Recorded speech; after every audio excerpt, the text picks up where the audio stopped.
Donc pour créer cet effet de tunnel infini, je suis d'abord allé chercher un objet 3D sur Sketchfab, je vous mettrai le lien dans la description, et puis je l'ai importé tout simplement dans mes Smart Files dans un dossier 3D.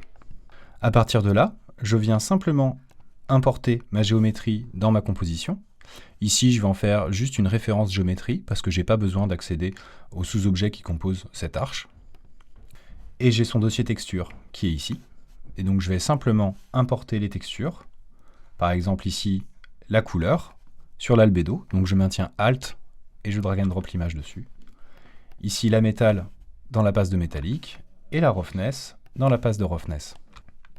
À partir de là, je vais venir me créer une caméra qui va être ma caméra principale. L'idée du tunnel infini, il est assez simple.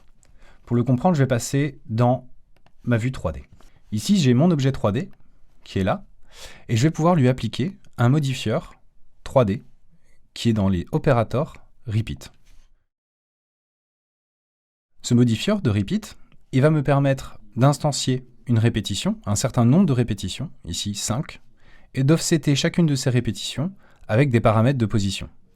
Et donc ici, je vais pouvoir me dire que je vais offsetter chacune de ces répétitions à moins tant de mètres. J'ai tendance à plutôt le faire avec des valeurs rondes, c'est-à-dire que ici, je vais rentrer moins 6 mètres, parce que à moins 6 mètres, ça me donne un espacement qui me convient entre chacune de mes répétitions. Puis, je vais appliquer un modifieur 3D Distort 3D Transform. Ce 3D Transform là, son rôle à lui, ça va être de venir réoffsetter la géométrie répétée à plus 6 mètres.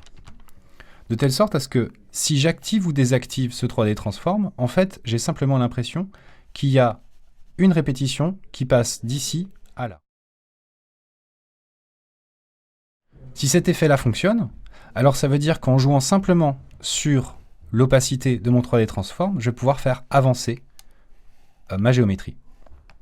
Et donc pour ça, c'est très simple, il suffit que je fasse un clic droit sur ce paramètre et que je crée une linéaire loop pour avoir déjà une avancée. Et vous voyez, automatiquement, la géométrie repop derrière.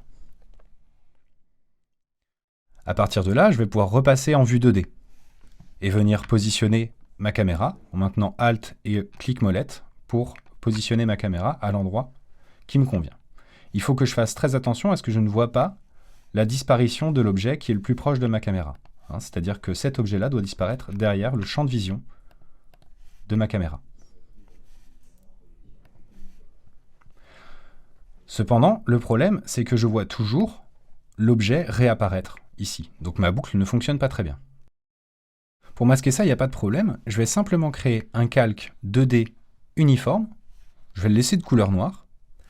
Il est par-dessus mon objet 3D, donc il est rendu après. Mais là, je vais pouvoir le masquer avec un masque super intéressant dans ce cas-là, qui est le masque de Depth. C'est-à-dire que je vais masquer la couleur par la passe de Depth de ma composition.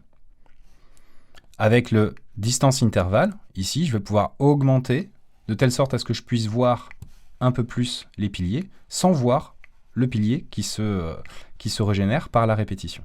Et puis, une fois que j'ai ça, je vais pouvoir être complètement libre de l'endroit où je viens filmer mon tunnel. Et puis, je vais pouvoir rajouter, par exemple, des lumières. Pourquoi pas ici, une lumière ponctuelle. Augmenter un petit peu sa diffuse. La replacer, éventuellement.